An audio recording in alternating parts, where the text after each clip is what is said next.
আমরা জয়নাল আবেদিন ভাইকে দেখতে পাচ্ছি, সহসভাপতি হিসেবে উনি আছেন, বটবৃক্ষের মতো দাঁড়িয়ে আছেন। ওনার সাথে আরও অনেকে আছেন, আমরা দেখতে পাচ্ছি। এটা হচ্ছে যে স্পিলিট চামড়া ব্যবসায়ী বহুমুখী সমবায় সমিতি লিমিটেডের এটা দ্বিবার্ষিক সম্মেলন হচ্ছে। এটা হচ্ছে যে 15ই মে 2024 বুধবার।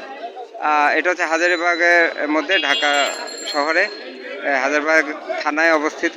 ত্রিবার্ষিক সম্মেলনে জয়নাল আবেদিন ভাই বটবৃক্ষের মতো বৃক্ষ যেরকম মানুষের সেবা করে, মানুষকে ছায়া দিয়ে, মানুষকে শীতল বাতাস দিয়ে মানুষকে সেবা করে, সেই সেবার মনোভাব নিয়ে উনি ত্রিবার্ষিক সম্মেলনে সহসভাপতি প্রার্থী স্পিলিট চামড়া ব্যবসায়ী বহুমুখী সমবায় সমিতি লিমিটেডের এখানে যে নির্বাচনী কার্যক্রম চলছে, এখানে আসলে সকলকে ভালোবেসে যে সহযোগিতা করা, একে অপরকে ভালোবাসা, সেই জিনিসটি আমরা দেখতে পাচ্ছি।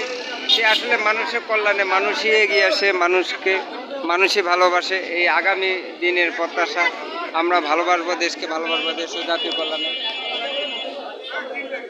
দেশ ও জাতির কল্যাণে আমরা কাজ করব, দেশকে এগিয়ে নিয়ে যাব। সেই দেশকে এগিয়ে নিয়ে যাওয়ার জন্য যারা কাজ করছে তাদেরকে আমরা দেখতে পাচ্ছি। এই যে ওনার সমর্থনে দেখে আমরা দেখতে পাচ্ছি। তারপরে এই যে অনেকেই আছে। আসলে বটবৃক্ষ যেরকম মানুষকে ছায়া দিয়ে, শীতল ছায়া দিয়ে, মানুষকে ভালোবাসা দিয়ে কাজ করে, একইভাবে আমরা দেখতে পাচ্ছি যে এখানে চামড়া শিল্পে যে ব্যবসায়ী, তারা একে অপরকে ভালোবেসে দেশকে এগিয়ে নিয়ে যাওয়ার জন্য কাজ করছে, দেশপ্রেমে যাচ্ছে, দেশ ও জাতি কল্যাণে মানুষকে এগিয়ে নিয়ে যাওয়ার জন্য।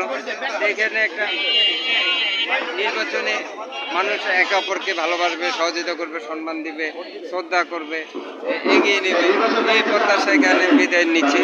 দেশপ্রেমে বাংলাদেশ চ্যানেলটি আপনাদের ভালো লাগলে সাবস্ক্রাইব করবেন, আর কমেন্ট করবেন, আপনাদের নাম, ঠিকানা বা নম্বরটি দিবেন, আর ভালো একটি মন্তব্য করবেন।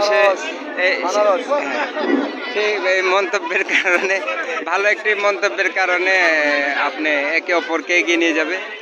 আসলে ভালো মন্তব্য করবেন, এটার উপরে আমরা পুরস্কার দিব, আপনাদেরকে সহযোগিতা করব, আপনারা এগিয়ে যাবেন, আপনাদেরকে এগিয়ে নিয়ে যাওয়ার জন্য আমরা কাজ করব।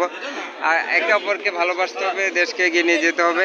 সেই দেশকে এগিয়ে নিয়ে যাওয়ার জন্য সকলে যৌথভাবে কাজ করতে হবে, দেশপ্রেমে থাকতে হবে, একে অপরের সাথে একটা আন্তরিকতা, ভালোবাসা, উপহার, এগুলোর মাধ্যমে একে অপরকে সহযোগিতা করব, দেশকে এগিয়ে নিয়ে যাবো। সবাইকে ধন্যবাদ। জয়নাল আবেদিন ভাই